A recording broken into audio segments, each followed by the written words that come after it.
Since when did reading become suspicious? That's the question that stopped the street. It wasn't shouted.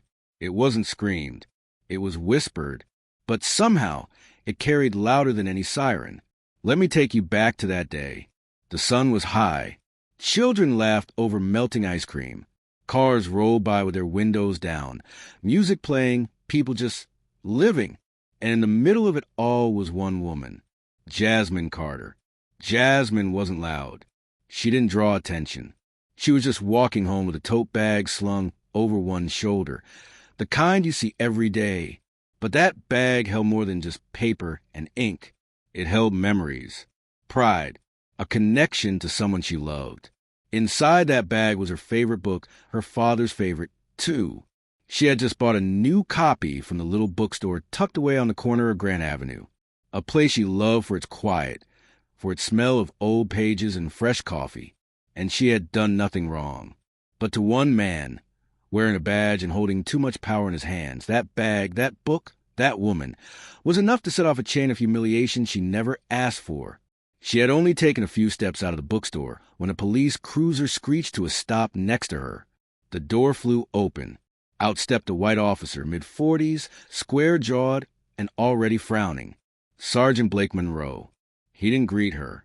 He didn't ask a simple question. He shouted, "Hey, you pay for that." People turned. Jasmine stopped in her tracks. The book bag tightened in her grip. "Excuse me?" she asked, confused. His voice dropped lower, but not quieter. He was speaking more for the crowd now. "Open the bag," he said. "Let's not play games. You people always act innocent. You people," words that land like bricks when you've heard them too many times. Jasmine could feel it, the shift, not just in the air, but in every eye that had suddenly landed on her. Phones were being lifted. Some faces showed worry. Others, quiet curiosity. No one moved to stop it. She looked him in the eye and said, "You're making a mistake." But he didn't care. He laughed, not with humor, but with disbelief. "A woman like you reading? That's the mistake." Let that sink in. It wasn't just about theft. It was about disbelief, about identity. To him, Jasmine didn't look like someone who belonged in a bookstore, and that made her suspicious. Jasmine didn't scream. She didn't argue. Instead, she did what she had done 100 times before in her life. She stayed calm in the face of something meant to tear her down. With slow hands, she unzipped the bag. Inside, one paperback novel, slightly bent at the corners, .1 wallet, .1 half-full bottle of water. That was it. That should have been the end. But it wasn't. Sergeant Monroe stepped closer. Without warning, he grabbed the bag from her hand and dumped everything onto the hood of his cruiser. The book slipped off the edge and hit the pavement. The cover tore slightly as it landed near a storm drain. A little girl nearby, maybe 6 or 7 years old, gasped and gripped her mother's hand tighter. Jasmine crouched down, slow, deliberate, and picked up the book. She held it like something sacred. And to her, it was. That book wasn't just a story. It was her father's. It reminded her of nights reading by candlelight, of his voice guiding her through chapters of courage, honor, strength. Seeing it on the ground, torn, felt like losing a piece of him all over again. Above her, Monroe's voice cut through the moment. Step back, hands visible.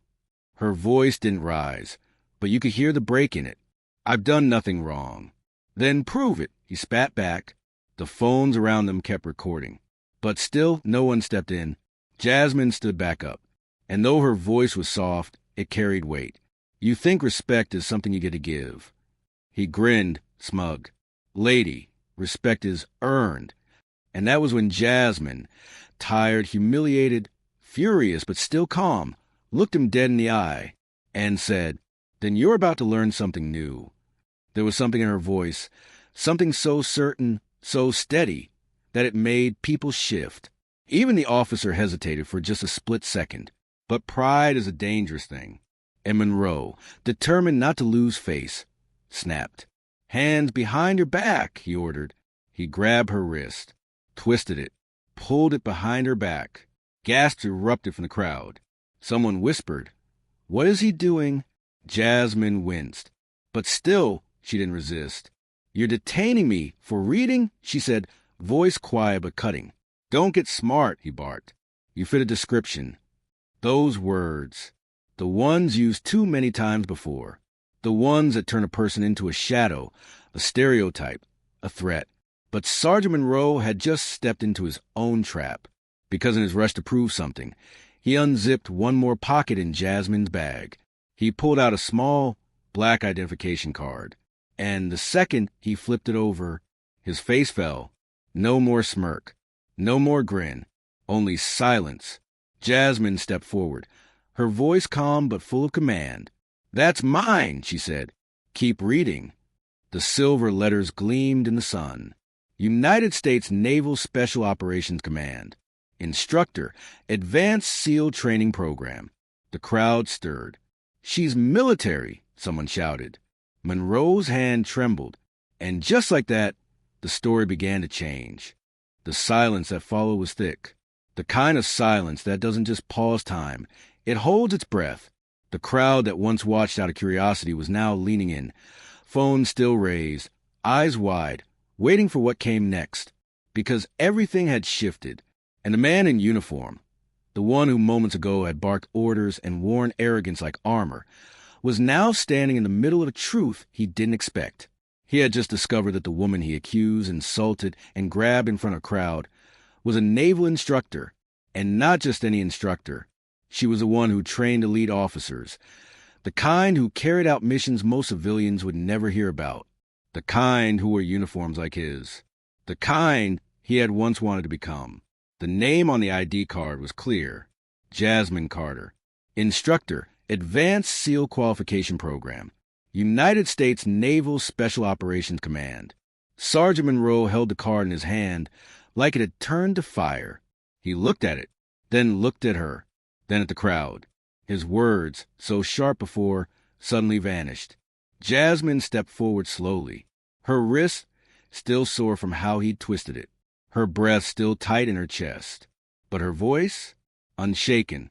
"It means I train men like you," she said, steady and calm, "to serve, to protect, not to profile and humiliate." Each word struck harder than any raised voice ever could, and then with razor-sharp precision, she said something that left the crowd stunned. "You remember that course, Sergeant Monroe. You failed it. Twice." Gasps. A few people blinked, unsure if they'd heard her right. Monroe's jaw locked. He opened his mouth, but nothing came out. The crowd wasn't just watching anymore. They were judging, and Monroe could feel it. The weight of their eyes, the cold of their silence. Jasmine reached out and took back her ID from his hand. Her fingers brushed his for only a second, but he flinched like the truth had burned him. The sun glinted off her badge as she turned toward the crowd. Her voice was no longer for him. It was for everyone. "He didn't just humiliate me," she said, loud enough for all to hear. "He exposed himself." She wasn't just reclaiming her dignity. She was redefining it. For everyone watching, for every person who had ever been made to feel less than, Monroe stumbled over a sentence. I was just doing my job." But Jasmine shook her head slowly. "No," she said. "Your job is to serve. Your job is to listen, to look people in the eye and see a person, not a threat. You used your badge like a weapon. You could have heard a pin drop. Even the kids who'd been playing nearby had gone quiet. Jasmine didn't yell. She didn't threaten. Instead, she pulled out her phone. With one hand, she held it up. "You're being documented now, officer," she said. Every word, every choice. There was no rage in her tone. Only truth, only power. The kind of power that doesn't come from shouting, but from being right and being unafraid to stand on it. Monroe stepped back slightly, but it was too late. The cameras had caught everything. His words, his actions, his silence. He looked smaller now, not because Jasmine had yelled or threatened, but because she hadn't. She had stood, and she had spoken, and the truth had done the rest. Jasmine bent down again and picked up the torn book. The cover was scraped, the spine damaged, but it still held the words her father loved, the story they had shared so many nights ago. She brushed it off gently, cradling it in her hands like something living. Then she pressed it to her chest, close to her heart. She turned her head slightly, looking back at Monroe one last time. "Knowledge isn't dangerous," she said quietly, "but ignorance in uniform is." That sentence didn't just echo, it landed. It planted itself in the air like a banner, a line drawn clearly between power and wisdom, between a badge and justice. Phones around her tilted higher, not to catch a scandal, but to capture a moment. And just when it seemed the crowd would fade back into the blur of daily life, a small voice broke the silence. From behind Jasmine, near the curb, a child spoke. "Mom, she's a real hero, isn't she?" Jasmine turned, just a little, catching the soft, honest sound of a little girl looking up at her mother, eyes full of awe. And her mother, hand on her daughter's shoulder, nodded slowly. "Yes, baby," she whispered. "She really is." No medal, no ceremony, no loud applause, just a book in her hand, a badge in her bag, and the quiet understanding that she had just done something real. She hadn't just defended herself. She had stood up for every quiet person who's ever been looked down on for the color of their skin or the book in their hands or the strength in their silence. And even though she walked away alone, the street felt different now. Because sometimes the most powerful thing you can do is not back down, even when no one steps in, even when the world is watching. Jasmine didn't rush. She didn't storm off. She didn't yell. She just stood tall, book in hand, badge glinting on her chest, as the truth settled around them like dust. Sergeant Blake Monroe still hadn't moved. The same man who, minutes ago, stood with chest puffed and ego loud, was now silent. His power, or the illusion of it, had drained out like air from a leaking tire, and all that was left was a man standing in front of the woman he had underestimated, in front of the truth he could no longer run from. The phones were still recording, not because it was a spectacle anymore, but because people knew they were witnessing a turning point, and no one wanted to forget what it looked like.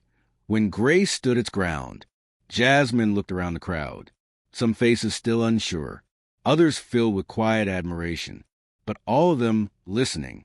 "You know," she said, her voice a little softer now, "this wasn't just about me. This was about what happens every day. To people who don't have a badge in their bag. To people who don't have a title to pull out like armor." She looked Monroe straight in the eye. "You thought you could humiliate me, that you could reduce me to a suspicious person because I had a book in brown skin. But the truth is, I never needed to prove anything." And in that moment, everyone saw it. This wasn't just Jasmine reclaiming her story. She was rewriting the script for all the people who never got to. Monroe, still red-faced and stiff, tried one last time. "Look, I didn't know who you were." But Jasmine didn't blink. "That's the problem," she said. "You shouldn't need to know who someone is to treat them with basic dignity." Behind her, the mother and daughter still watched. The little girl gripped her mom's hand tighter, eyes wide, as if memorizing every word. "She's teaching him," the girl whispered. Yes, she was. Jasmine stepped forward once more, slow, composed. She wasn't just talking to Monroe anymore. She was speaking to every camera, every phone, every person who'd ever asked themselves, "Will anyone ever speak up for us?" "I serve this country," she said, "not just in uniform, but by standing for what's right, even when it's uncomfortable, especially when it's uncomfortable." She lifted her torn book. It's not just paper and glue. It's memory. My father read this to me every night until his lungs couldn't anymore. And today, you threw it on the ground like it meant nothing.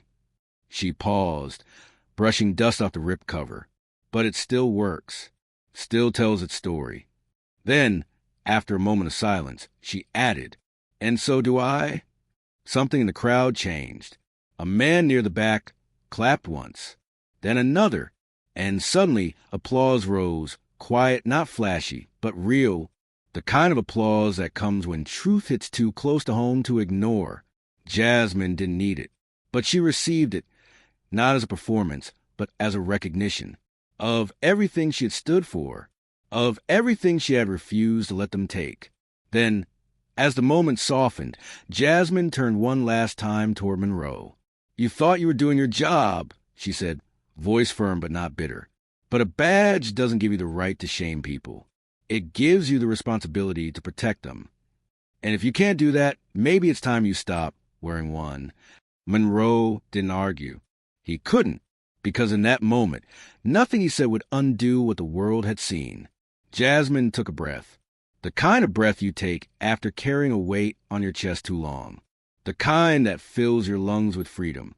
She adjusted the strap of her bag, slipped the torn book inside, and walked away from Cruiser. Not fast, not slow, just steady. The sun lit her shoulders. The crowd parted to let her pass. And somewhere behind her, that little girl's voice rose again. "Mom," she said softly, "is she a soldier?" Her mother smiled, brushing hair from her daughter's forehead. "She's more than that, baby," she said. "She's a leader." As Jasmine disappeared down Grand Avenue, people didn't just return to their day. They carried something with them. A new story. A new standard. Because what happened that afternoon wasn't just about Jasmine Carter. It was about everyone who's ever been stopped for looking out of place, for holding a book, for simply existing. And it was proof. Undeniable, unforgettable, that dignity, once protected, shines brighter than any badge ever could.